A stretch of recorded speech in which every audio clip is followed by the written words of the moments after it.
Muchas gracias, doctor Valdés. Sin más preámbulo, procedo a presentar a nuestro primer ponente de esta tarde. El doctor V. Klaus Martin es ingeniero geólogo de la Facultad de Minas de la Universidad Nacional de Colombia, Medellín. Doctor en Ciencias Geológicas y del Ambiente por la Universidad de Stanford, con una tesis sobre la evolución geológica del bloque Maya en el norte de Centroamérica.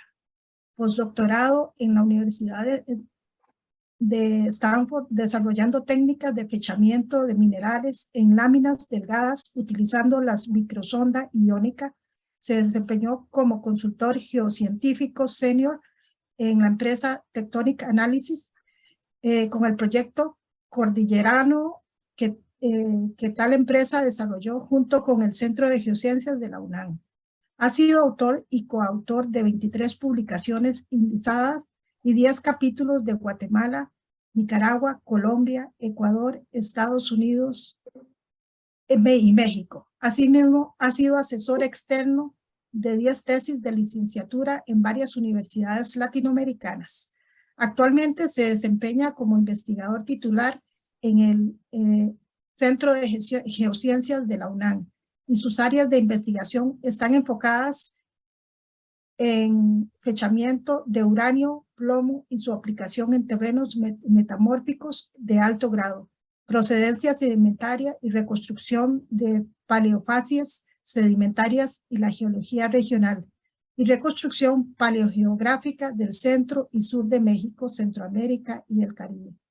Con una cordial bienvenida le doy la palabra al doctor Martin, quien presentará su ponencia denominada Cuenca Subinal. ¿Qué nos dice sobre la historia, el límite de placas norte y Caribe? Doctor Martins. Muchísimas gracias. Bueno, entonces, el objetivo principal que tengo en el día de hoy es el siguiente. En efecto,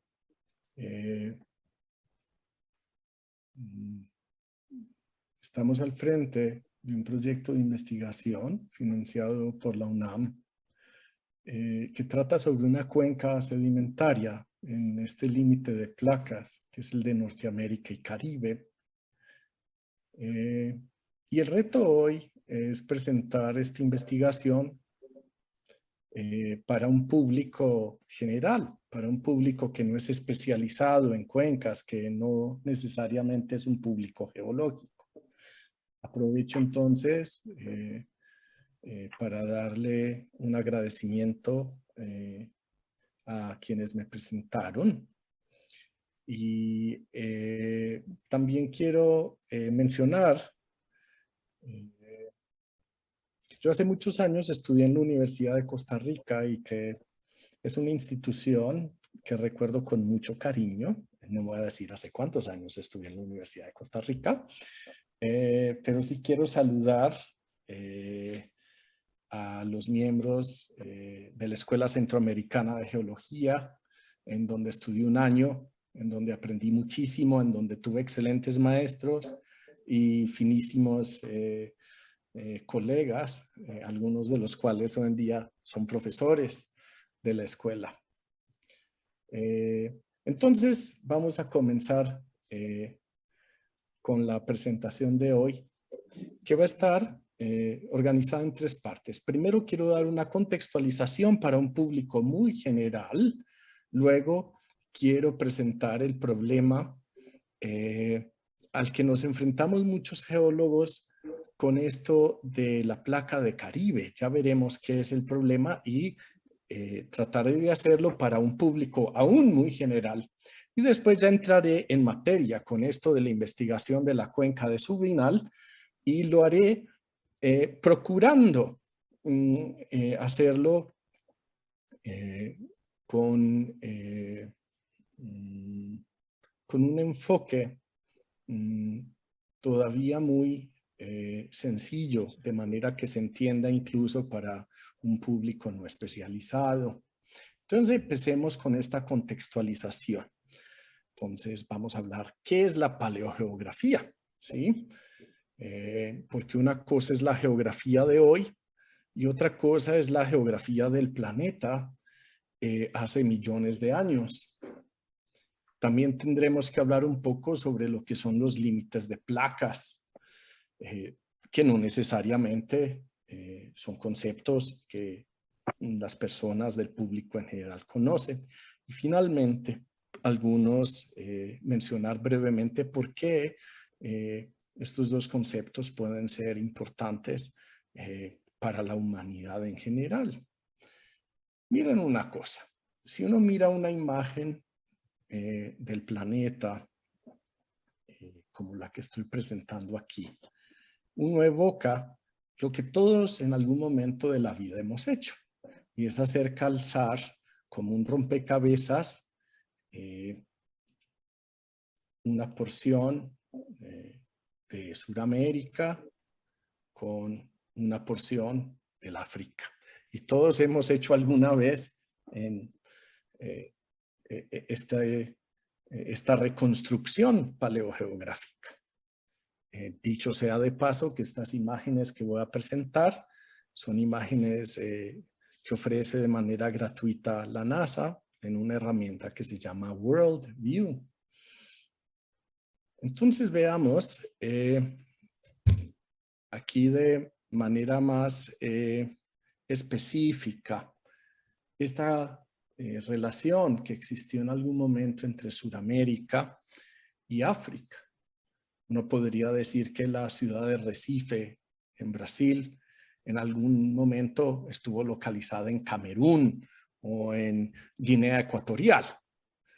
De hecho, si ustedes ven estos rasgos que yacen en la mitad del océano o en el fondo del océano Atlántico, aquí los geólogos hablamos de la existencia de dorsales oceánicas, que son zonas en donde se crea nuevo piso oceánico.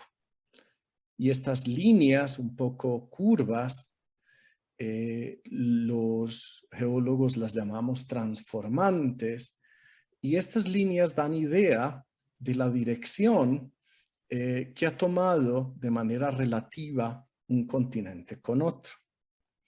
Esta probablemente es la reconstrucción que todos alguna vez, en la que todos hemos pensado. Hay una que también es bastante obvia y es aquella en donde la margen del este de los Estados Unidos y el Canadá calza muy bien con el noroccidente de África, poniendo en efecto la ciudad de Nueva York en lo que sería más o menos Marruecos. De nuevo, correlacionando al lado y lado del Atlántico.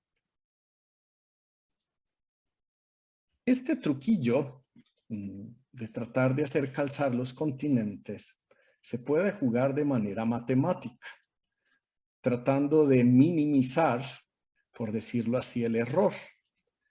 Aquí se presentan en azul y en rojo las zonas de traslape y las zonas de vacío que quedarían tratando de minimizar precisamente esas zonas de traslape y de vacíos. Y esto ya es un trabajo muy, muy antiguo de las geociencias, en donde Edward Bullard y colaboradores a mediados de la década de los 60 hicieron esta reconstrucción. Y se ve perfectamente como buena parte de Europa, Groenlandia, norte de América, África y Suramérica calzan perfectamente bien. De hecho, esta reconstrucción paleogeográfica es la que dio origen a este supercontinente que muchos probablemente hemos oído mencionar, el supercontinente Pangea. Sin embargo, así como calza de bien los continentes actuales al lado y lado del Atlántico, así también en esta zona del planeta hay problemas bastante interesantes. Noten que cuando uno cierra es decir, o cuando uno hace calzar estos continentes, queda aquí un orificio. Y ese orificio es muy interesante porque tiene la forma de la península de Yucatán. Y entonces, de inmediato, nos dimos cuenta, o se dieron cuenta los geocientíficos de entonces, que podían reconstruir la Pangea haciendo calzar ahí, en este hoyito, la península de Yucatán. Otro problema resuelto. Pero rayos y centellas, chispas galácticas. El centro de México y el sur de México se traslapan completamente con Venezuela y Colombia, ¿sí? Y entonces tenemos problemas. Tenemos problemas muy severos y este problema no se ha resuelto ni siquiera al día de hoy. Todavía no tenemos una reconstrucción geológica, a pesar de que hemos logrado refinar muchísimo estas reconstrucciones, que sea completamente satisfactoria para el centro, sur de México, Venezuela y Colombia. Este es un problema que, si bien hemos resuelto parcialmente, no hemos resuelto totalmente a nivel científico. Veamos cómo hoy en día estas reconstrucciones paleogeográficas son francamente exquisitas, son francamente bonitas. No todas coinciden en cada uno de los detalles y diferentes autores tienen uno que otro detalle diferente en su reconstrucción. Y hay algo que es bastante interesante en esto. Y es que no solo se interesan los geocientíficos puros por hacer este tipo de reconstrucciones paleogeográficas. También las grandes empresas de recursos energéticos y de recursos minerales tienen mucho interés en hacer este tipo de reconstrucciones. Porque en la búsqueda de estos recursos es crucial uno tener un esquema paleogeográfico para buscar hidrocarburos o buscar minas. También es muy importante en la comprensión de la paleoclimatología. Por ejemplo, para comprender cómo circulaban los océanos del pasado, pues cómo se disponían las placas tectónicas en el pasado. Entonces no es únicamente un ejercicio meramente académico, es un ejercicio que tiene implicaciones económicas muy grandes y que tiene implicaciones en otras áreas de la ciencia que son muy importantes.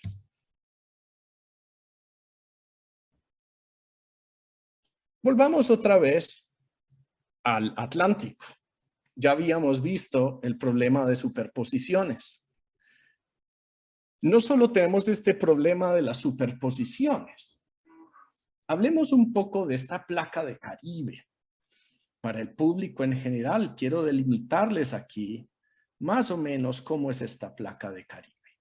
Podríamos comenzar aquí por el centro de Guatemala, ir por esta zona muy oscura que se llama la Fosa de Caimán. Vamos por el sur de la Sierra Maestra, compañero, por Cuba.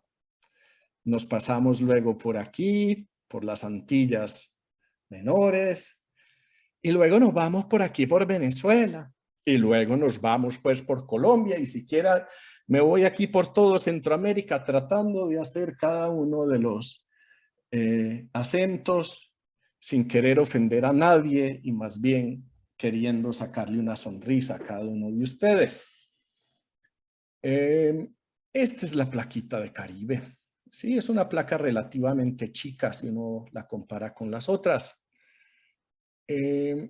Pero miren, no calza. O sea, mientras las otras zonas veíamos que sí calzaba el rompecabezas de lado a lado, aquí no únicamente tenemos este problema de la superposición, sino que el Caribe está como fuera de lugar, por decirlo de alguna manera.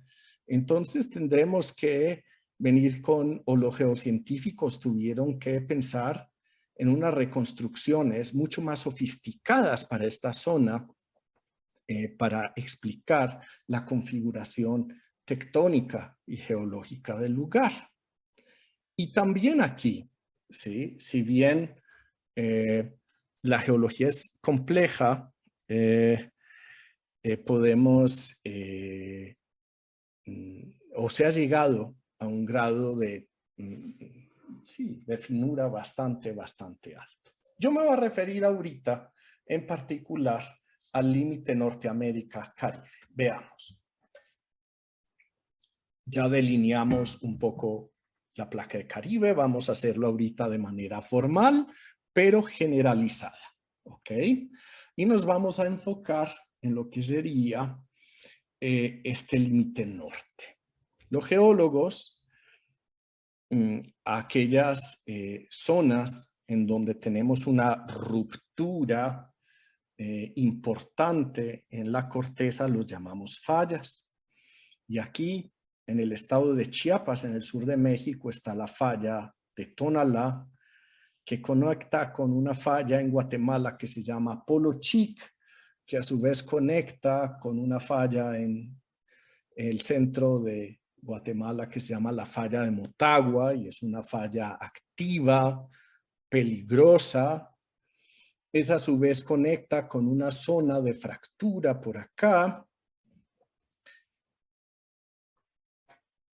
y conecta con una zona en donde se está generando nuevo piso oceánico, al lado y lado de estas dos lineecitas que he dibujado acá, en la fosa de Caimán. He dibujado el resto del contorno de manera muy general de la placa de Caribe para no entrar en complejidades. Incluso pues decidí no dibujar en lo que pasa aquí en Panamá, precisamente porque hay muchas complejidades en Panamá, para podernos enfocar en este límite Norteamérica y Caribe. Y quiero que vean varias cosas que pueden ser bastante interesantes para el público en general y, por ejemplo, para los estudiantes que se están iniciando en geociencia. Vean, por ejemplo, cómo esta isla, la isla de Española, donde está la República Dominicana, uno intuitivamente siente que calza muy bien aquí con la Sierra Maestra de Cuba. Esta zona de aquí como que calza muy bien con la Sierra Maestra. Entonces uno dice, ok, aquí hubo una ruptura importante y en relación con la República Dominicana, Cuba se movió a la izquierda o al revés. Desde la perspectiva de los cubanos, los dominicanos, pues también se movieron a la izquierda. Es lo que llamamos un movimiento lateral izquierdo. Es lo mismo que se registra en Guatemala, en la falla de Motagua y Polo Chic, un movimiento lateral izquierdo. La fosa de Caimán, el hecho de que se haya generado aquí un piso oceánico, nos ofrece una oportunidad particularmente interesante. Porque este piso se ha ido creando con el tiempo geológico. Entonces, así como se ha ido moviendo la placa de Caribe respecto a Norteamérica, la de Caribe hacia el este en relación con Norteamérica hacia el oeste, pues yo sé que lo mínimo que se han movido de manera relativa es tanto como piso oceánico se ha creado en esta especie de orificio que se ha llenado de piso oceánico. Eso va a ser un tanto menos que 1000 kilómetros, que es bastante considerable. Y entonces noten también que con un poco de imaginación, si yo atraso y me olvido de todo este piso oceánico que se ha creado aquí, pues tendría que devolver a Jamaica prácticamente hasta Belice. Quizá un poco más, si yo aquí argumentara otros aspectos de geología un poco más avanzada. Entonces uno diría, momento, todo esto es un gran bloque. Entonces, si a Jamaica lo tengo que poner aquí como por Belice, ¿yo qué hago con este núcleo de Nicaragua, Honduras y sur de Guatemala? A ese también lo tengo que mover cientos de kilómetros.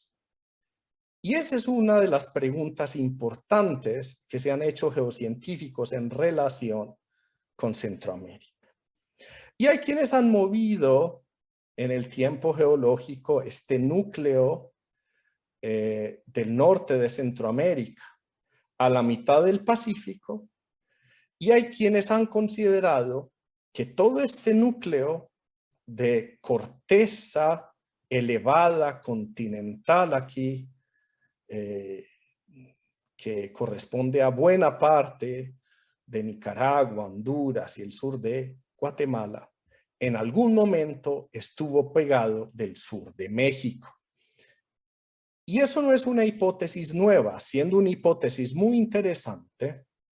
Es una hipótesis que uno puede realmente leer si uno va y, como buen ñoño, como se dice en México, va uno y lee la literatura antigua. Estas ideas son, o puedes ver, puedes leerlas desde comienzos de los 70. Solo unos pocos años después de las ideas de Bullard, en donde investigadores de la Universidad de Oregon ya decían, es que la forma del territorio en el pasado geológico, aquí dice Cretácico tardío, esto es más o menos, y tú hacia unos 80 millones de años, pues la configuración podía ser así. Y hacia los 60 millones de años, a través de esa falla importante de Motagua que va por el centro de Guatemala, ese pedazo que era fundamentalmente mexicano se fue desplazando hacia lo que sería más un dominio centroamericano. No se usaba un bloque Chortí, como le decimos hoy en día, pero ese concepto fundamental ya existía. Y noten qué bonita esta reconstrucción, que de pronto, pues a la luz de hoy resulta un poquito prosaica, pero caramba, 7 años después de las ideas de Bullard, a mí me resulta francamente genial que se haya publicado este trabajo. Pero obviamente hay trabajos ya muchísimo más finos. Estos trabajos involucran investigaciones de muchas personas y muchas instituciones. Y yo estoy aquí haciendo una lista muy limitada. Esta lista es muchísimo más grande. Pero hay que mencionar a James Pindell, que es un integrador que logra elaborar una hipótesis que, si bien no la aceptan todos, sí la aceptan muchos hoy día. Y es una hipótesis que resulta muy interesante porque es una hipótesis que... Ahí vamos a ver si yo logro deshacerme aquí de él.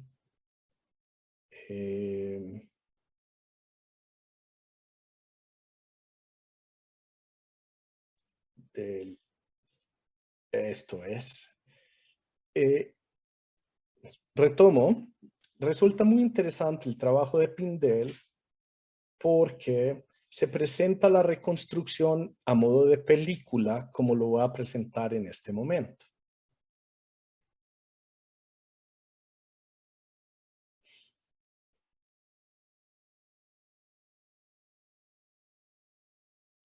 Esta película es la película que él y sus coautores tenían en el 2009.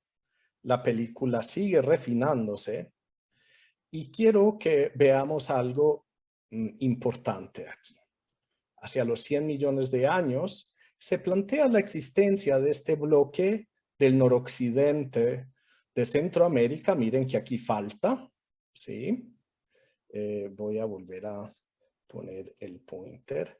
Miren que aquí falta, en esta zona falta y está en el sur de México. Es entonces esta idea que este bloquecito ha ido marchando y migrando en el tiempo geológico, ¿sí?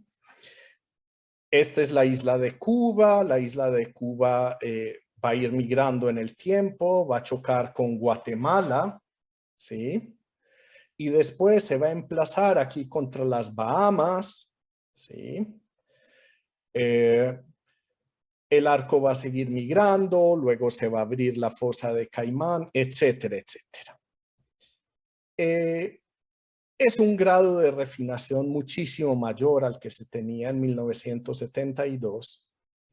Y estamos constantemente obteniendo más información geológica del sur de México, de Centroamérica, de las Antillas, para ir refinando cada vez más estos modelos.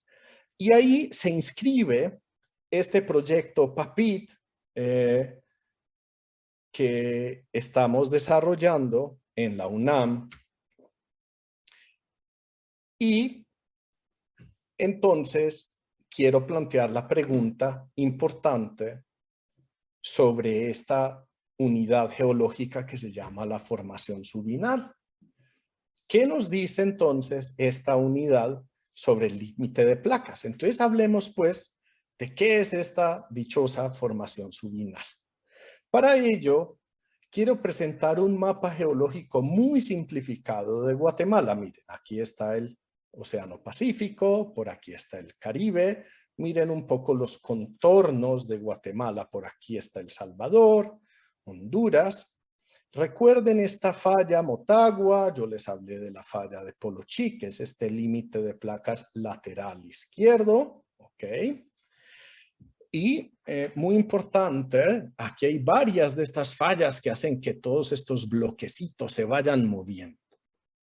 De interés para la plática de hoy es el hecho de que al norte de la falla de Motagua tenemos unas sierras, la sierra de Chuacús y de las Minas. Y ahí hay unas rocas que denominamos cristalinas. ¿Sí? Hay granitos, hay gneises, ¿sí? Y hay unas rocas aquí en este moradito que llamamos serpentinitas, ¿sí? Otra roca importante para la plática de hoy es la que viene aquí rodeada por unos dientecitos en un morado un poco como más gris, más apagado. Esos dientecitos lo que reflejan es el hecho de que tectónicamente esto se ha montado encima de la geología que hay en toda esta zona como si fuera una cobija que se fue arrastrando. De hecho, estos son porciones de la placa de Caribe que se fueron arrastrando como una cobija por encima de la placa de Norteamérica en esa colisión que en algún momento se dio. Y lo que es muy interesante es que en esta unidad de color naranja punteada, esta unidad geológica, que es de más o menos unos 60 millones de años, es la unidad más joven que ha sido afectada por la deformación tectónica de estas cobijas.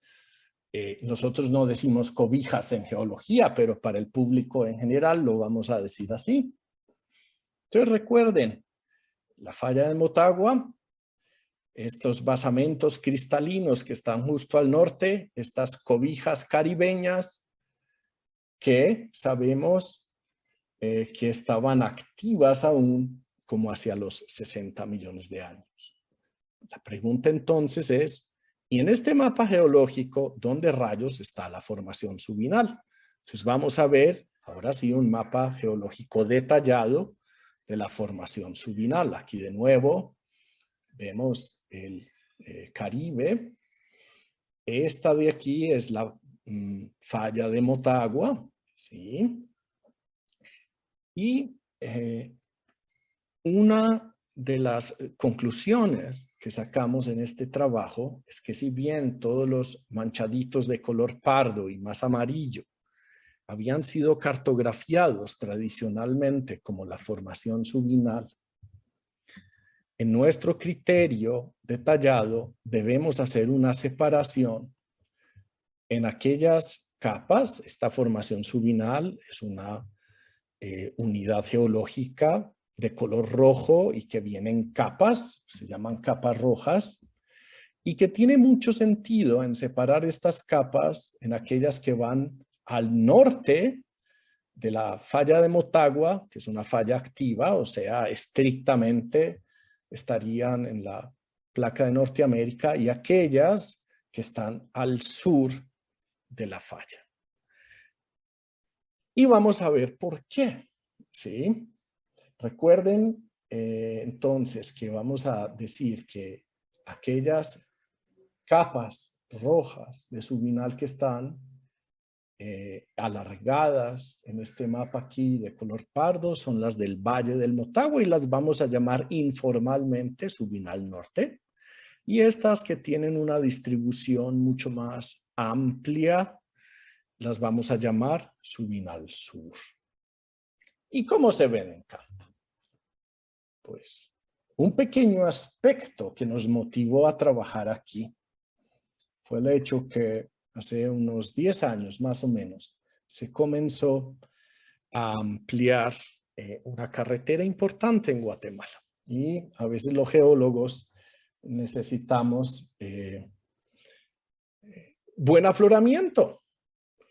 Y qué mejor afloramiento que lleguen los ingenieros civiles a destaparnos las carreteras para poder ver las rocas antes de que el intemperismo empiece a hacer su trabajo y a arruinar los lindos afloramientos. ¿Qué tipo de rocas contiene esta formación subinal? Son lodos rojos, areniscas rojas, y estas geometrías que ustedes ven aquí, que son un poco como lenticulares, son unos conglomerados que para un buen sedimentólogo corresponderían a canales antiguos. Entonces hay algo muy interesante que vale la pena explicarle al público en general. Y es que tú ves en planta hoy en día lo que puede ser un río, un meandro, una llanura de inundación. Un sedimentólogo tiene que interpretar de un perfil vertical cómo era el ambiente horizontal o en planta de un ambiente de depósito. Y este realmente es el chiste en un trabajo de estos sedimentológicos. Tú llegar, medir y observar todas estas capas y de allí inferir cómo era en planta el ambiente de depositación. Esto era un lago, esto era una playa, esto era de pronto un ambiente de depósito marino profundo, o era un río, etcétera, etcétera. Aquí doy otro ejemplo de las mejores exposiciones que hay. No son muchas. Parte del trabajo que tenemos que hacer es irnos en vehículos y a través de algunos ríos, buscando afloramientos de estas rocas para hacer estos levantamientos y para muestrear rocas que después nos llevamos al laboratorio. En estos afloramientos, ¿qué tipo de trabajo hacemos? Ven que hay como unas banditas que son un poco irregulares aquí. Pues de estas banditas un poco lenticulares, irregulares, un sedimentólogo puede interpretar cómo es el régimen de flujo asociado o que produjo este tipo de depósito. Otro tipo de trabajo que hacemos es que cuando nos encontramos un conglomerado como el que se ve a la derecha, de manera muy tradicional y con la lupa empezamos a investigar clasto por clasto a ver qué tipo de roca es. Y los vamos contando y los vamos clasificando. Y esas clasificaciones nos las vamos haciendo por todo el país, ¿sí? Contamos 50, 100 granos o 100 clastos por cada afloramiento. Y llegamos a una conclusión aquí en Guatemala que es bastante interesante y que justifica esta división en dos unidades diferentes. En el norte predomina la heterogeneidad de clastos. En el sur predominan los clastos de origen volcánico y eso ya nos da pistas de que estas cuencas sedimentarias estaban siendo derivadas de erosión de cosas diferentes, en lugares diferentes y probablemente en regímenes, digamos, o en ambientes depositacionales que eran diferentes. Hay un aspecto del proyecto que todavía está pendiente y es trabajar la paleoflora, en particular la palinología, y queremos involucrar a un colega experto en polen, pero vean qué bonitos son estos restos fosilizados de troncos y de hojas que hay en esta formación subinal en el Valle del Motagua. Aquí les traigo lo que viene a ser ya un trabajo muy especializado, lo que se llama el levantamiento de la columna. Entonces nosotros tenemos nuestro propio lenguaje para expresar el tamaño del grano, la presencia de una muestra, la presencia de una de estas estructuras sedimentarias lenticulares que les mostré, la presencia de un fosilito, la presencia de un canal, etcétera, etcétera. Lo que sabemos de esa gran sección que les mostré es que probablemente esa columna que pues uno diría, no, son unas rocas ahí, unos lodos, eso probablemente represente un río con acreción de canales, un río con algo de sinuosidad, ¿sí? En una llanura en donde probablemente se podía establecer vegetación y en donde descubrimos que había suelos maduros, ¿ok? Entonces miren el grado de interpretación al que puede llegar el sedimentólogo, ¿ok?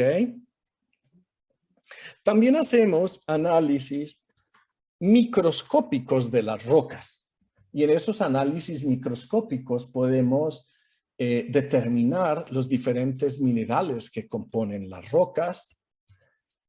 Podemos observar si esos granos han sido muy redondeados mecánicamente, en este caso no lo son, son más bien angulosos, lo cual nos dice que no han sido transportados sino por unas decenas de kilómetros, lo cual es consistente con un río. Y sabiendo el tipo de minerales y sabiendo el tipo de granos, por ejemplo, este grano que pues puede resultar muy exótico para muchos, para el experto esto es un grano que proviene, esto es un granito de arena, si lo ven que está aquí completamente redondeado, es un granito de arena. Y ese granito de arena realmente a lo que corresponde es un fragmentito, ¿sí?, de una roca volcánica que llamamos felsítica. ¿Sí? Y así nos vamos entonces estudiando los diferentes tipos de fragmentos de arena para tratar de correlacionar el sedimento con su fuente. Venía de un volcán, venía de una roca cristalina, etcétera, etcétera. Entonces, buen tiempo nos dedicamos nosotros a la identificación de minerales y de granos de arena para ver cuál es el origen. También quiero contarles una cosa con toda honradez, y es que los científicos no siempre entendemos a cabalidad las cosas. Mire, aquí les estoy mostrando unos granos que nosotros sabemos interpretar como granos de origen volcánico. Sabemos que había zonas volcánicas que estaban a la hora del depósito de la formación subinal, que es una formación que se depositó más o menos entre 55 y 35 millones de años. ¿Sí? Había volcanes erosionándose ahí. Y hasta ahora no hemos podido realmente entender dónde estaban esos volcanes, y a eso me voy a referir un poco más.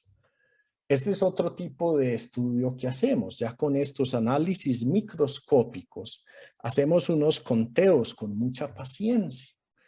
Y entonces podemos traducir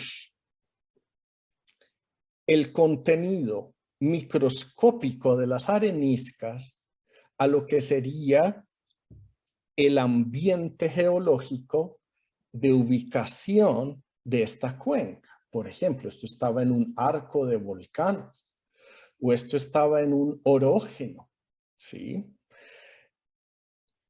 Y lo que sabemos, y estos son datos preliminares, la investigación no se ha concluido, es que tenemos una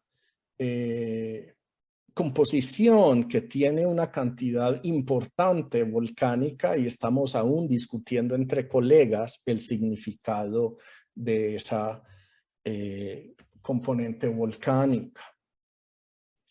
Otro método que utilizamos en nuestro estudio es el de fechamiento de uranio-plomo de unos granos minerales que se llaman zircones. Esos zircones son unos granitos que son relativamente abundantes en las arenas y que nos dan idea de la edad en millones de años de las fuentes. Lamentablemente, la mayoría de granitos dieron edades muy antiguas, por aquí de 1.000 millones de años. Y nosotros sabemos que en el México y en Centroamérica Norte hay abundancia de este tipo de granos, y con eso no pudimos ganar muchas pistas en relación con la procedencia de las arenas. Pero hay dos componentes en las familias jóvenes de estos zircones, unas componentes de más o menos 100 millones de años que llamamos el Cretácico, y unas de aproximadamente 250 millones de años, que es lo que en geología se llama el límite pérmico-triásico, que sí son más indicativas. Asimismo, estos fechamientos nos dejan entrever que la edad de depósito de esta cuenca es de más o menos 35 millones de años. Entonces vamos a finalizar ya mostrando de manera muy esquemática cómo es que hacemos la reconstrucción paleogeográfica para entender el ambiente geológico, pero en el pasado. Entonces, nuestro pizarrón viene a ser como esta batimetría, ¿ok? Sin tener muy en cuenta la topografía, porque la topografía probablemente sea un asunto como reciente. Queremos saber cuáles son las márgenes de placas. Y todas estas lineecitas que yo grafiqué aquí son las posibles fallas que yo he ido trazando de sensores remotos, de imágenes de satélites, de fotos aéreas y etc. Eso me sirve a mí para ir ganando pistas de lo que potencialmente pueden ser los bloques que se han ido desplazando aquí localmente, que puedo definirlos, por ejemplo, así, ¿ok? Voy a trabajar con estos bloques, pero ahora tengo que hacer el ejercicio de desplazarlos unos 45 millones de años en el pasado geológico.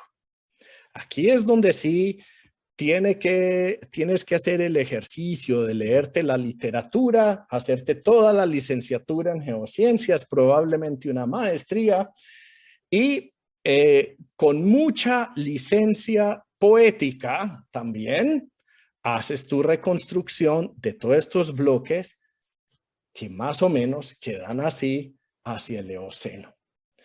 Entonces, el núcleo del noroccidente de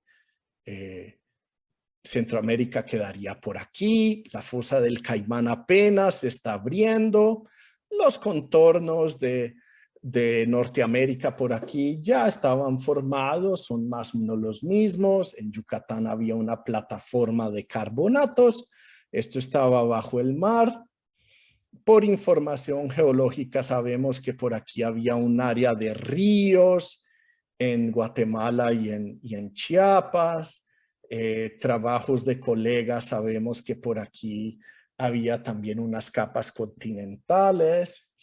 Y entonces clave es que en esa reconstrucción la subinal sur y la subinal norte no quedan adyacentes, quedan lejos unas de otras, la una de la otra, ¿sí? Y eso tiene mucho sentido porque mientras la subinal norte, yo sé que está siendo derivada de rocas cristalinas, que en esta reconstrucción me queda muy claro que en efecto contienen estas rocas de 250 millones de años, porque aquí en Chiapas hay rocas así, ¿sí? Y ya les dije, todavía no tengo muy claro de dónde vienen esas rocas volcánicas que son moderadamente abundantes en esta subinal.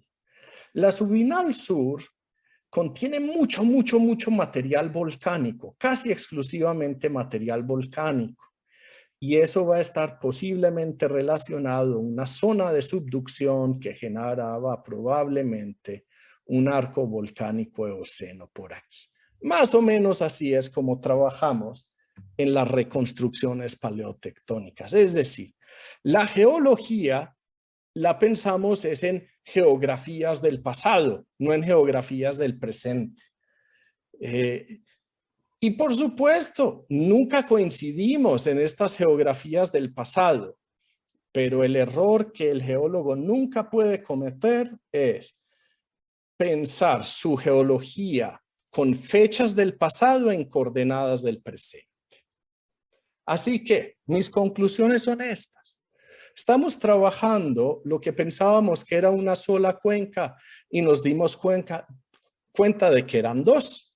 En esta primera parte del proyecto estamos haciendo énfasis en la cuenca norte y en una segunda parte del proyecto espero que Papit nos siga ayudando para estudiar la cuenca sur.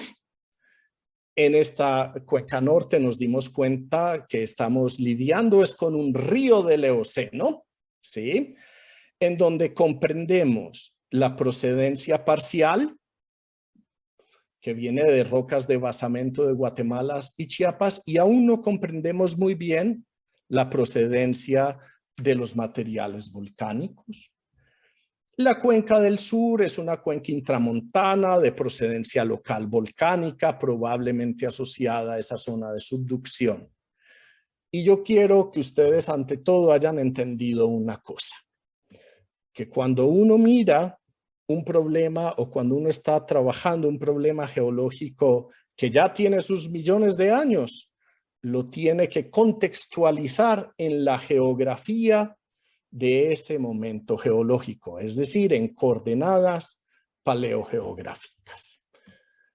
Quiero agradecer al grupo de trabajo, particularmente a María Isabel Sierra, a Axel Gutiérrez y a Víctor Valencia, que son los coautores de este trabajo, y a otros colegas y estudiantes que también nos han ayudado a hacerlo. Y por supuesto al Centro de Geociencias y al programa PAPIT por haber financiado la investigación. Y por supuesto agradecer la oportunidad a UNAM Costa Rica y a la Universidad de Costa Rica por haberme invitado a dar esta charla. Muchísimas gracias.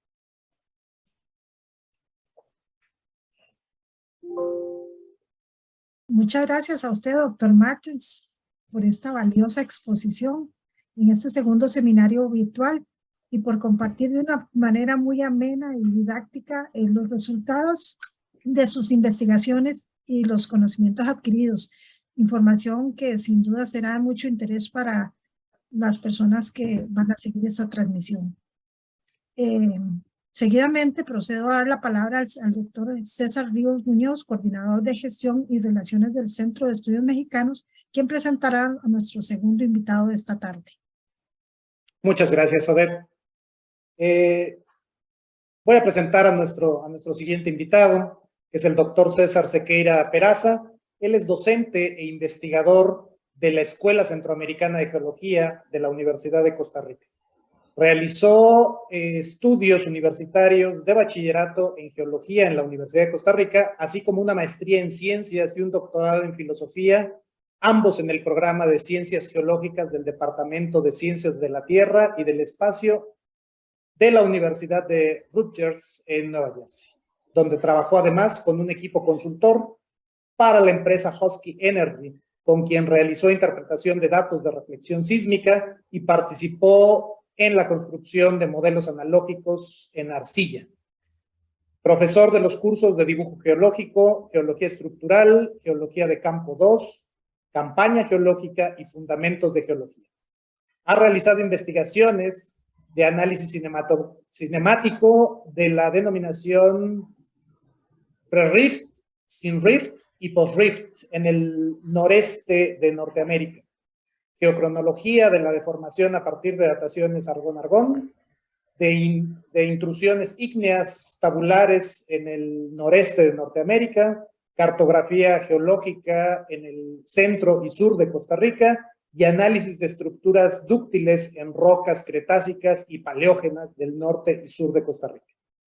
Sus intereses de investigación son la geología estructural con énfasis en deformación dúctil, tectónica de inversión, intrusiones ígneas tabulares, análisis cinemático y cartografiado geológico. Doctor César Sequeira Peraza, muchas gracias por estar aquí y lo escuchamos con su plan. Muchas gracias por la introducción, César. La presentación que dio Uwe anteriormente me parece hermosa, ¿verdad? Y además me sirve de preámbulo para hablar del tema que les traigo hoy, ¿verdad? Entonces, pasamos del borde de placa Caribe Norteamérica a un poco más al norte, hacia el noreste de Norteamérica, y ver cuáles son las similitudes que hay en este sitio, tal vez un poco geológicamente distinto a Costa Rica, con Costa Rica, ¿verdad? A pesar de ser ambientes tectónicos diferentes, la deformación que sufren las rocas en ambos sitios guardan bastantes similitudes que es importante señalar. Y esto es lo que les voy a hablar el día de hoy. Entonces, la presentación tiene en realidad tres grandes partes y al final las conclusiones serán el tema pues, que les traigo hoy. Vamos a hablar un poco de la estructura interna de la Tierra y el ciclo de Wilson como preámbulo a la parte central de la charla, ¿verdad? Que es una parte de la tectónica de Costa Rica enfocada en la deformación de las rocas, ¿verdad? El fallamiento y el plegamiento. Luego nos moveremos al noreste de Norteamérica y ver esa tectónica desde el inicio, desde el Paleozoico, ¿verdad? Desde ese momento de la historia geológica de ese sitio. Y por último, vamos a hacer la conclusión en cuanto a las similitudes que comparten ambas regiones en cuanto a su deformación. Entonces también empezamos con algo muy básico, que es la estructura interna de la Tierra. Nosotros desde que estamos tal vez en la escuela, nos hablan de las capas de la Tierra, ¿verdad? Normalmente esto se enseña desde un punto de vista químico, ¿verdad? Donde tenemos la corteza, que es la parte más exterior de la Tierra, que está compuesta por silicatos y aluminio. Algunas partes, por ejemplo, en los océanos está más compuesta de hierro o magnesio. Luego pasamos al manto, que son aquellas rocas verdes que en algunos lugares de la Tierra están expuestas. El manto comprende la mayor parte de la Tierra y luego tenemos una parte interna, que es el núcleo, que está compuesto de hierro y níquel. Sin embargo, la estructura interna de la Tierra también se puede entender desde el punto de vista de sus propiedades mecánicas. Y esto gracias al avance que ha habido en el último siglo en cuanto a la sismología, que nos permite, por medio de métodos un poco indirectos, observar esa estructura interna. Entonces, cuando hablamos de las propiedades mecánicas, podemos referirnos aproximadamente a qué tan duras o rígidas versus suaves o líquidas pueden ser esas capas de la Tierra. Entonces, tenemos la parte más externa, que es conocida como la litosfera, que es una parte rígida de la Tierra, y la litosfera es pues lo que llamamos las placas tectónicas. Estas placas tectónicas se mueven sobre una parte más débil que en tiempo geológico es prácticamente dúctil, y esta es la astenosfera.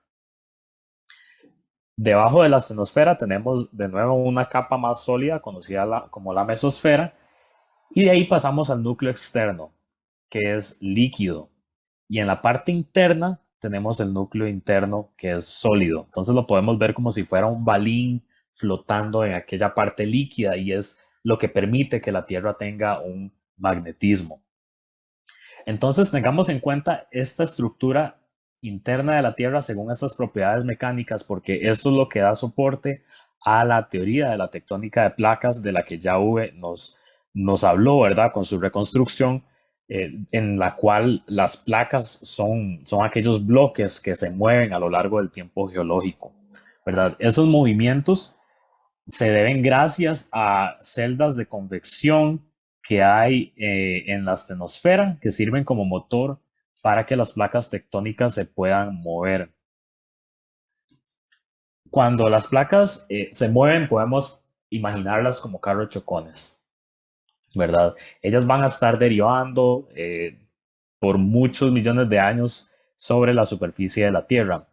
Podemos partir en este ciclo, que yo lo llamo, es como la danza de las placas tectónicas, con una placa pues unitaria, rígida, que está sobre la astenosfera. Posteriormente, si se forma una celda de convección por debajo de esta placa tectónica, esa placa se empieza a extender y va a empezar a adelgazarse. Entonces formamos una pequeña depresión llamada Graben, y conforme esa extensión va aumentando, la placa tectónica se llega a romper y va a formar un mar incipiente. Es similar a lo que hoy podemos ver en el Mar Rojo, por ejemplo, entre la península arábica y África. Ahí ya la placa, la litosfera que contiene la placa continental se adelgazó tanto que la astenosfera puede empezar a aflorar o a generar magmatismo, que es lo que me da pie a la corteza oceánica. Y como la Tierra está cubierta de agua, ahí va a empezar a cubrirse por un océano incipiente hasta que se extendió tanto que forma un océano, como lo tenemos actualmente en el Océano Atlántico, ¿verdad? Ya ahí tenemos diferenciada una corteza continental en color beige en la parte más superior, con una corteza oceánica en azul. Posteriormente, esa extensión, ¿verdad? Va a generar que el material o la placa tectónica derive tanto que va a llegar a chocar con otra tierra que está al otro lado y va a empezar a subducirse. Esa placa oceánica o la litosfera que contiene la placa oceánica es más densa que la que contiene la la corteza continental, entonces va a hundirse y generar la subducción. Esta subducción va a generar fusión parcial en la placa que queda por arriba y va a generar un arco volcánico. Esto lo podemos ver actualmente en la cordillera de los Andes, en el oeste de Sudamérica. También puede suceder que colisionan dos placas oceánicas y me va a generar un arco de islas, donde también ocurre vulcanismo. Posteriormente, esa colisión va a generar que algún continente que está al otro lado de la placa oceánica empiece a arribar contra este donde tenemos el vulcanismo. Hasta que al final van a colisionar los dos continentes.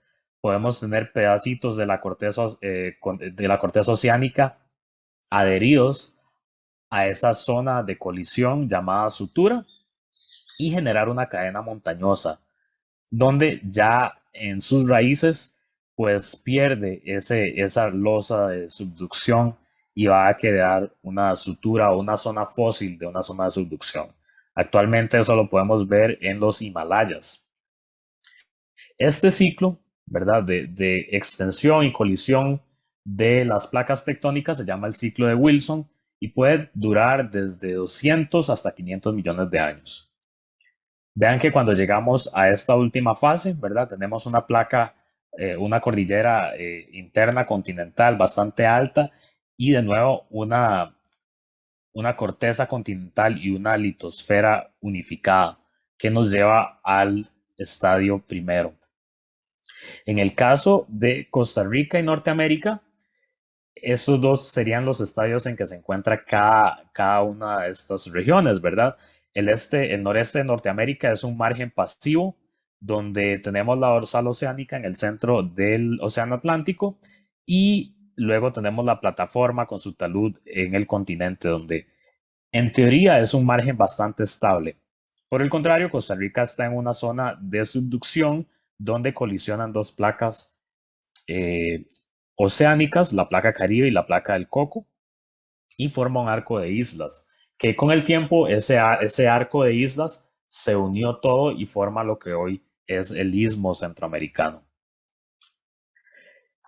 Entonces, acá tenemos un mapa del mundo con los diferentes límites de placas. Aquí podemos ver en el centro la placa Caribe, donde converge con la placa del Coco. Vean acá el margen estable del noreste de Norteamérica, que está bastante lejos de la dorsal oceánica del centro del Atlántico, donde ocurre dispersión oceánica, ¿verdad? Ahí las placas se separan. Y ahí tenemos otros ejemplos de bordes de placas. Entonces pasemos ahora a la región del sur de Centroamérica, en Costa Rica. Acá tenemos el contexto geológico, tenemos el borde de placa del Caribe con Norteamérica, donde Uwe nos acaba de dar una charla al respecto.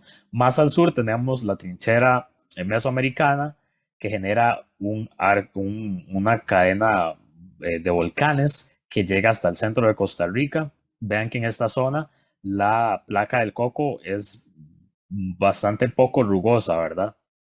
Luego al sur tenemos la cordillera submarina del Coco, que nace en el centro de dispersión que está cerca de las Galápagos.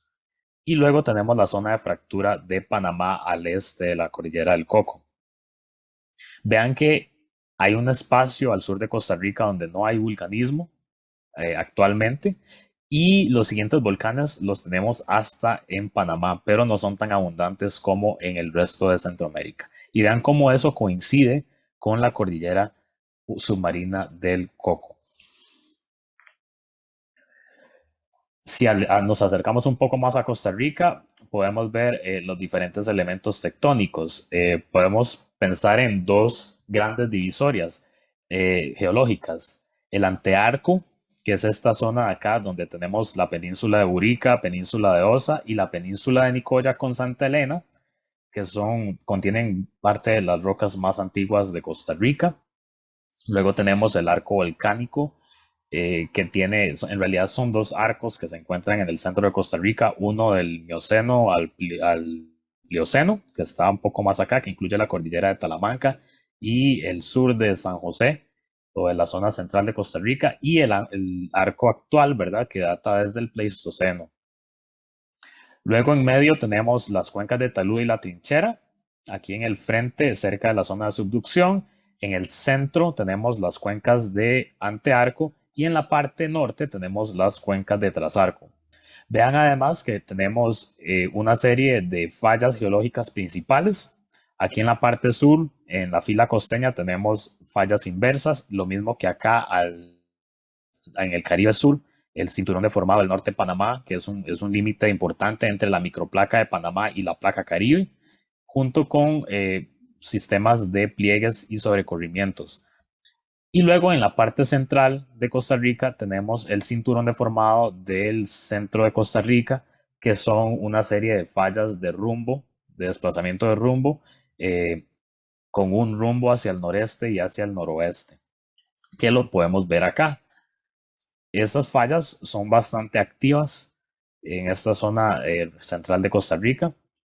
Y aquí también podemos ver cómo se relacionan esas fallas con las fallas inversas del Caribe Sur y de la zona sur de Costa Rica. En la parte norte también tenemos fallas de rumbo que no están presentadas en esta imagen. Pero me gustaría enfocarme en esta zona del sur de Costa Rica.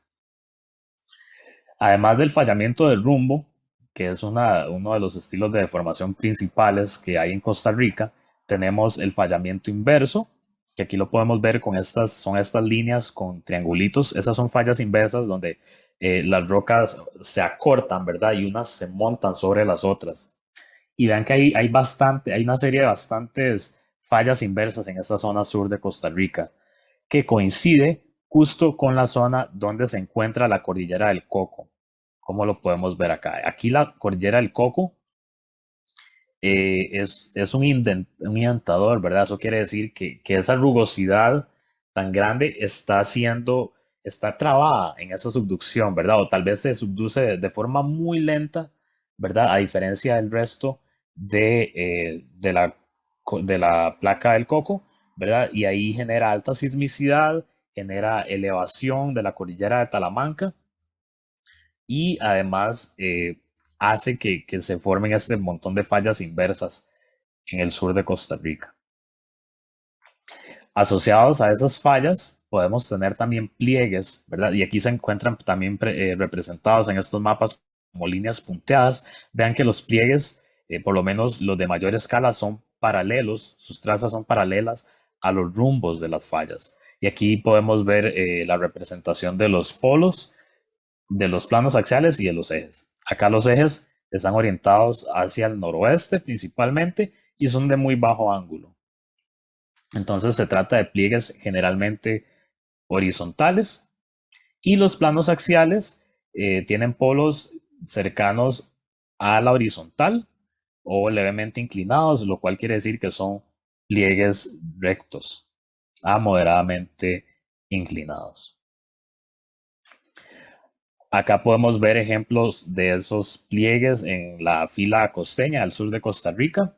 Y esos pliegues pues pueden tener diferentes causas, no necesariamente eh, relacionados a fallamiento tectónico, los cuales pues abundan, ¿verdad? Por ejemplo, tenemos un pliegue de propagación de falla aquí en la parte inferior derecha de la foto.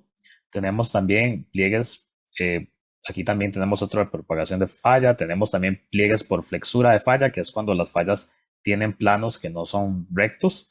Y también por slumping, que son pliegues que se desarrollaron cuando los sedimentos estaban blandos y en el fondo del mar, pues estos fallaron y se deslizaron y generaron pliegues. Acá en esta zona hay bastantes calizas que presentan este tipo de plegamiento bien característico. Vean que tienen estas geometrías, como yo lo llamo, como de casita, ¿verdad? Son como triángulos que se llaman chevron. Luego, más al sur de Costa Rica, en la península de Osa, ahí también tenemos una serie de sobrecorrimientos que en realidad son terrenos acrecionados, ¿verdad? Son zonas donde terrenos que vienen de otros sitios se quedan, por decirlo así, pegados en la zona de subducción y se van adhiriendo a esa placa superior. ¿verdad? Y esa forma de adherirse es por medio de fallas inversas. Y ahí la deformación es bastante alta, justo al frente de la cordillera submarina del Coco. Ahora pasemos al noreste de Norteamérica, justo en esta zona de acá, que va más o menos desde Virginia hasta el noreste de Canadá, incluso hasta la isla de Terranova, por acá. Este patrón como bandeado que se encuentra en esta parte de acá, desde Nueva Escocia, New Brunswick, continúa hasta el sur de Estados Unidos, es la cadena montañosa de los Apalaches, ¿verdad? Actualmente no es muy alta, pero en el pasado geológico eso fue una cadena montañosa muy alta, comparable con los Himalayas, nada más que se ha erosionado. Esta zona en el pasado geológico fue una zona de subducción y de acreción, como lo es Costa Rica hoy, nada más que a una escala mayor. Lo que pasó en los Apalaches, por lo menos a partir del Paleozoico, en el Cámbrico, es que teníamos la placa norteamericana y una zona de subducción hacia el oeste, ¿verdad? Entonces tenemos que se genera un arco de islas que finalmente se adhiere a la placa norteamericana en la orogenia tacónica. Esta placa que está en el lado este también trae otros terrenos, ¿verdad? Por ejemplo, una corteza continental que posteriormente genera una zona de subducción, su vulcanismo asociado y se adhiere otra vez a la placa norteamericana en el Devónico tardío hace más o menos 370 millones de años y me genera la orogenia acadiana. Finalmente, en ese tren de terrenos viene África, otra corteza continental. Se genera una zona de subducción con el vulcanismo hasta que finalmente África también colisiona con la cordillera, perdón, con la corteza continental de la placa norteamericana y me genera esa cadena montañosa grande que yo les conté anteriormente durante la orogenia aleganiana en el Pérmico tardío entre 320 y 250 millones de años aproximadamente. Acá ya teníamos grandes dinosaurios andando por la Tierra. Y despuesito de eso, al inicio del Triásico, así es como se ve Pangea, ¿verdad? Tenemos Sudamérica adherida a África y ahí tenemos Australia, Antártida. Norteamérica el noreste de Norteamérica está adherido al noreste de África, noroeste de África y al oeste de Europa. Ok, entonces aquí tenemos esa zona de colisión que me genera esa gran cadena montañosa de los Apalaches hace aproximadamente 250 millones de años. Entonces, según el ciclo de Wilson, ¿qué pasa después que los continentes colisionan? Se tienen que separar de alguna forma. Entonces, en el Triásico temprano, aproximadamente por ahí de 230 a 220, 210 millones de años empieza la separación de placas, casualmente en esa misma zona donde anteriormente colisionaron.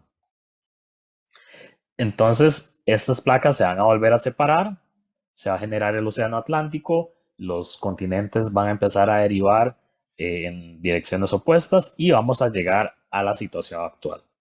Entonces, en el noreste de Estados Unidos, como consecuencia de esta separación de placas, vamos a tener diferentes cuencas que se llaman cuencas de rift, que van a estar controladas por fallas que anteriormente fueron zonas de sutura, ¿verdad? Son fallas antiguas que se vieron reactivadas durante la separación de continentes, que ocurrió desde el Triásico hasta el Cretácico, de sur a norte. También acá en el noreste tenemos una serie de cuerpos ígneos que se llaman intrusivos, probablemente volcanes de diferentes edades que están en Nueva Inglaterra hasta en Quebec, en Canadá. Acá tenemos un acercamiento a estos de Nueva Inglaterra. Vean que tienen diferentes edades que van desde el Pérmico, probablemente asociados a la orogenia aleganiana.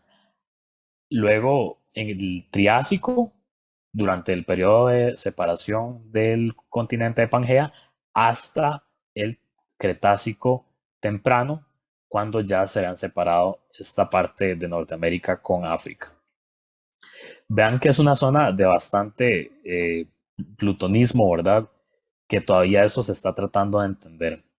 Vamos a hablar un poco de estos dos sitios que se encuentran al sur del estado de Maine. Estos sitios son característicos por tener intrusiones tabulares, ¿verdad? Que son cuerpos magmáticos que tienen forma, pues, de tabla, por decirlo así. Vean que están incluidos o intruidos dentro de una roca caja, que es más antigua, y tenemos varias generaciones de diques. Nos damos cuenta porque hay diques más antiguos que están siendo cortados por diques más jóvenes. Esto nos es de gran utilidad porque nos ayuda a establecer la historia geológica, por lo menos en tiempo, en términos relativos. Entonces acá, ¿qué hice yo? Bueno, yo registré estos diques, tomé muestras y los daté para ver a qué evento geológico o a qué parte de la historia geológica es que pertenecen, ¿verdad? Para poderlos asociar a un proceso geológico. Acá tenemos el sitio 2. Vean que esto es un sil de composición granítica que está siendo intruido por diques de diabasa verticales, ¿verdad? Que son más jóvenes que ese sil. Luego de muestrarlos y medirlos, se les midió la edad con el método argón-argón y se obtuvieron los siguientes resultados. Los diques del sitio 1 registran edades de alrededor de 220 millones de años y uno de 246 millones de años. En el sitio 2 tenemos el amarillo, que es el sil granítico, tiene registro de una edad de 247, similar a uno de los del sitio 1.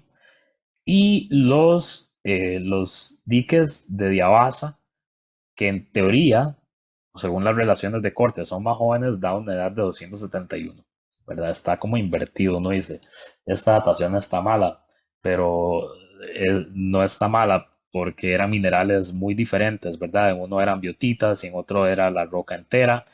Y bueno, con el método de argón-argón es poderoso usarlo porque los espectros nos pueden decir mucho de esa historia térmica. Al final, concluí que parte de esas edades en realidad no son edades de cristalización, sino que son edades de enfriamiento y se puede establecer un orden geocronológico en el emplazamiento de estos cuerpos intrusivos. Por ejemplo, tenemos actividad magmática en los 220 millones de años por acá, cerca del inicio del rifting, de la separación de continentes, hasta mucho antes, a 246 millones de años. Y también tenemos un magmatismo también más antiguo todavía, que podría estar ligado incluso a la orogenia aleganiana. Vean que acá se incluyen otros eventos magmáticos que son importantes resaltarlos porque pueden tener una influencia en la edad de las rocas, ¿verdad? Pueden hacerlas más jóvenes si se calientan lo suficiente y me reinician parcial o totalmente los geocronómetros de argón-argón, ¿verdad? Tenemos CAMP, que es el magmatismo que ocurrió sincrónico al rifting.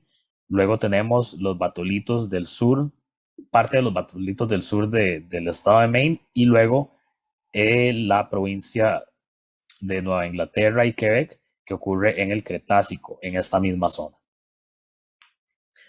Luego, ¿por qué son importantes los diques o cómo se relacionan con las estructuras, verdad? Resulta que los diques en sí son zonas de fractura que fueron rellenas por magmas. Entonces, si consideramos que las rocas no tienen ningún tipo de estructura preexistente, los diques van a indicarme la dirección de extensión.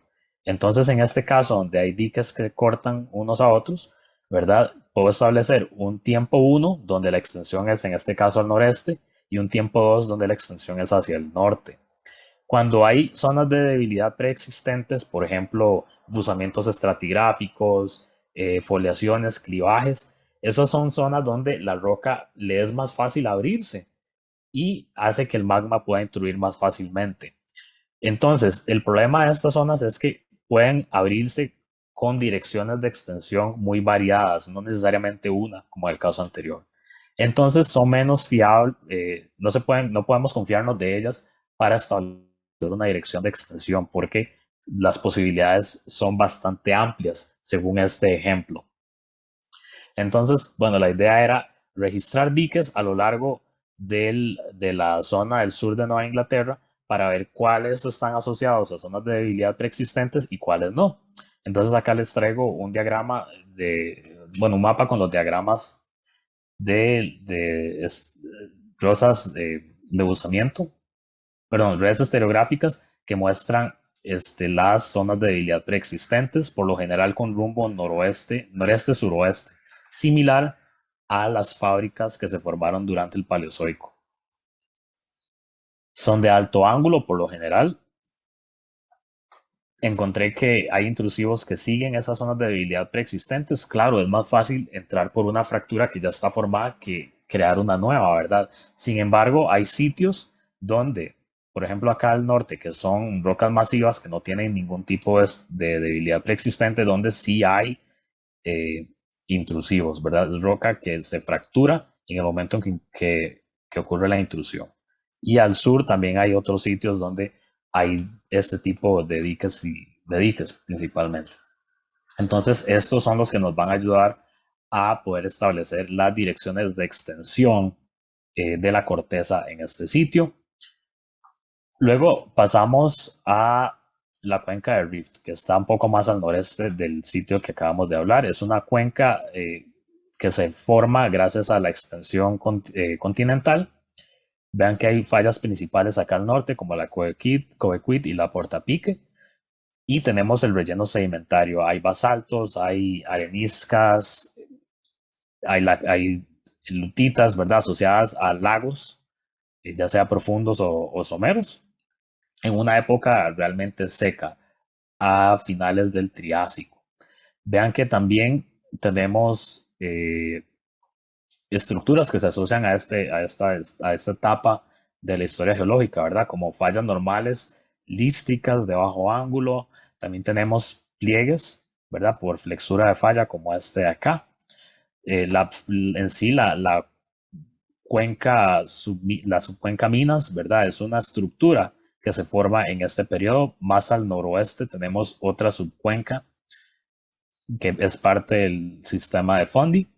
Y también tenemos estratos de crecimiento sintectónico, ¿verdad? Que son esos estratos que se engrosan hacia la falla, que indican que se depositaron al mismo tiempo en que ocurría la extensión y el movimiento a lo largo de estas fallas normales. Sin embargo, en este mismo sitio podemos ver que hay cosas que no necesariamente se asocian a la separación continental, sino que es de formación post-rift, o sea, ocurrió después de la ruptura continental. Podemos ver, por ejemplo, estos pliegues por ondulamiento y al final un pliegue tipo buttress, que es típico de cuando hay más bien acortamiento. Hay una discordancia acá que se forma debido al levantamiento que generan esos pliegues. Vean que esta falla de acá es una falla realmente inversa o una falla con separación inversa, ¿verdad? Que no tiene cabida en una zona donde más bien la corteza se extiende y forma fallas normales. Y hay fallas con ángulos de buzamiento anómalos. Se supone que las fallas inversas deben formarse a bajo ángulo, como esta falla, ¿verdad? Esta falla normal es al contrario, debería ser una falla de alto ángulo, pero es de bajo ángulo. Resulta que estas son fallas paleozoicas que originalmente fueron inversas, que se reactivaron como normales. Y aquí esta es al revés, fue una falla que se formó como una falla normal y se reactivó como una falla inversa. Todas esas cosas suceden posterior al rifting y todavía es importante estudiarlas. En realidad es un área que es poco estudiada. Y aquí es donde les voy a hablar un poco de eso. Cuando uno va a recolectar datos estructurales al campo, ¿verdad? Puede encontrar fallas con estrías de rumbo y de buzamiento. Acá tenemos un ejemplo de rumbo poco oblicuo. Tenemos fracturas de tensión. Vean que estos son basaltos columnares, pero hay fracturas que están rellenas de sedimento, ¿verdad? En una dirección preferencial. Tenemos fracturas conjugadas, ¿verdad? Ya sea en perfil o en planta, formando también diaclasas. Estos tipos de estructuras pueden responder a diferentes tipos de régimen de fallamiento. Por ejemplo, Las fallas normales se forman, según Anderson, la teoría de Anderson, se forman a altos ángulos, ¿verdad? Alrededor de 60 grados. Y el esfuerzo principal, el sigma 1, es vertical. Y el sigma 3, que es el esfuerzo principal mínimo, es horizontal. Cuando hay fallamiento inverso, las fallas deberían tener un ángulo alrededor de 30 grados, son fallas de bajo ángulo, y más bien aquí el esfuerzo principal mínimo es vertical y el máximo es horizontal. Cuando hay fallas de rumbo, por lo general se forman a ángulos de 90 grados y los esfuerzos principales máximos y mínimos son horizontales. Entonces ya esto se puede utilizar para analizar estas estructuras que están acá. También podemos establecer una cronología de la deformación gracias a superimposición de estrías. Por ejemplo, acá tenemos estrías de rumbo que están superimpuestas por estrías oblicuas. Y acá tenemos diferentes fracturas rellenas que cortan unas a las otras, ¿verdad? Hay relaciones de corte. Por ejemplo, acá las fracturas rellenas de este mineral blanco están cortando a las fracturas rellenas de sedimento. Entonces, con eso podemos decir quiénes son más antiguas que las otras. A la hora de hacer un análisis cinemático de todas las estructuras, aquí tenemos un ejemplo de un sitio en la costa norte de la bahía de Fundy. Podemos separarlas según el tipo de fractura, ¿verdad? Y según la cinemática. Entonces, por ejemplo, acá tenemos que hay tres tipos de soluciones de esfuerzos, ¿verdad? Hay una solución que es extensión, orientada aproximadamente al noroeste. Tenemos un régimen de fallamiento de rumbo, ¿verdad? Donde los esfuerzos principales son horizontales en una dirección. Por ejemplo, aquí el acortamiento o la compresión es hacia el noroeste y en el tercero es hacia el noreste. Entonces, al hacer este ejercicio para 4 sitios distintos, se puede establecer una cronología de esfuerzos, donde la primera son esfuerzos extensivos orientados aproximadamente al este-noroeste. Tenemos una segunda etapa de deformación que es fallas de rumbo, donde el esfuerzo principal máximo está orientado al noroeste. Y por último tenemos otro régimen de desplazamiento de rumbo, nada más que ahora el esfuerzo principal máximo está orientado hacia el noreste, ¿verdad? Entonces, el primero se puede asociar con extensión y los otros se pueden asociar a desplazamiento de rumbo posterior. Y eso aquí está plasmado en esta diapositiva. Por último, tenemos que también hay actividad sísmica en toda esta zona del noreste. Aquí es más al norte, en Canadá, en la zona de Terranova. Incluso se generó un terremoto de 7.2 de magnitud momento que generó un tsunami. Entonces acá yo utilicé interpretación sísmica para determinar cómo es la deformación causada por la posible estructura que generó el terremoto y encontré que hay fallas con separación inversa, como estas que se encuentran acá, también separación normal, probablemente asociado a desplazamiento de rumbo, y también acá hay otra con separación inversa. Entonces, quiere decir que en esta zona ocurren deformaciones posteriores a la separación que ocurrió en el Triásico-Jurásico, ¿verdad? Que está asociada a eventos que aún no están muy bien estudiados. Por ejemplo, se habla que el final de la glaciación, ¿verdad? Al no haber un glaciar encima, hace que la corteza se relaje y se puedan, pues, generar estos movimientos en las fallas, ¿verdad? También la separación que ocurre en la dorsal puede tener también un efecto en el movimiento de las fallas en este sitio. Entonces, como pudimos ver, a pesar de ser dos zonas de una tectónica muy diferente, en ambas, en Costa Rica y Norteamérica, en el noreste de Norteamérica, hay fallamiento de rumbo presente, también hay fallamiento inverso y plegamiento asociado a un acortamiento de la corteza, por lo menos de forma localizada, que es perpendicular al margen continental o hasta oblicuo, y también tenemos sismicidad activa. Nada más que los mecanismos, como los mencioné anteriormente, son diferentes, ¿verdad? En un lado tenemos subducción, en el otro lado es un margen, en teoría, pasivo, pero a mí me gusta llamarlo más un margen pasivo-agresivo. Entonces, esto es todo por mi parte. Le agradezco a la oficina de la UNAM en la UCR por invitarme a dar esta charla. Y pues muchas gracias por la atención.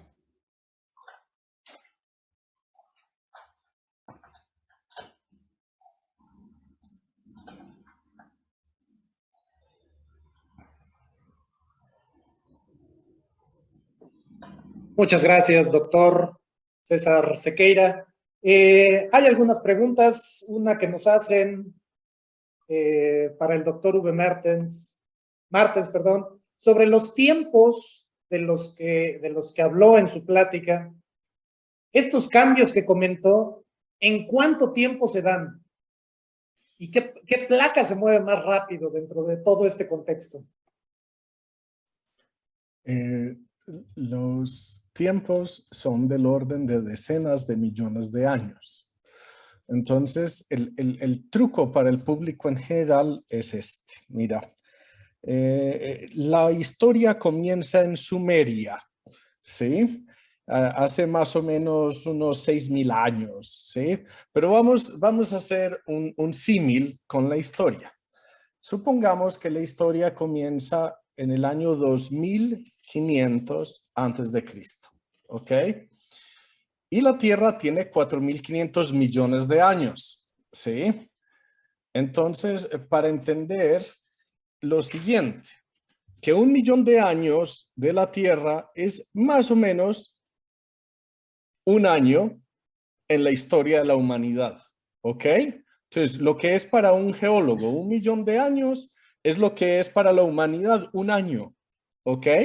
Y entonces estos movimientos de placas se dan del orden de decenas de millones de años, o sea, lo que para nosotros sería como 10 millones de años, que no es mucho, es como una década, ¿verdad? ¿Sí?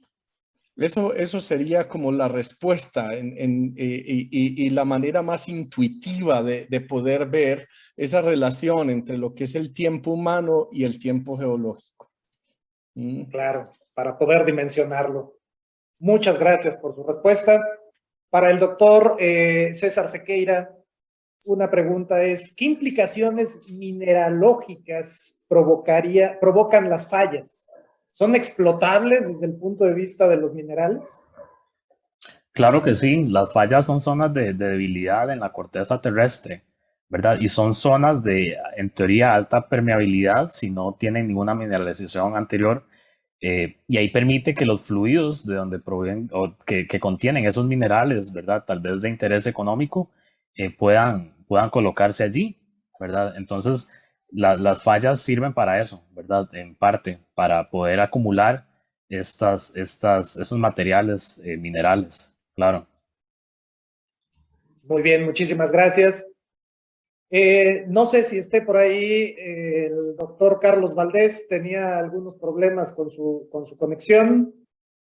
No sé si nos puede escuchar y si quiera dar algunas palabras.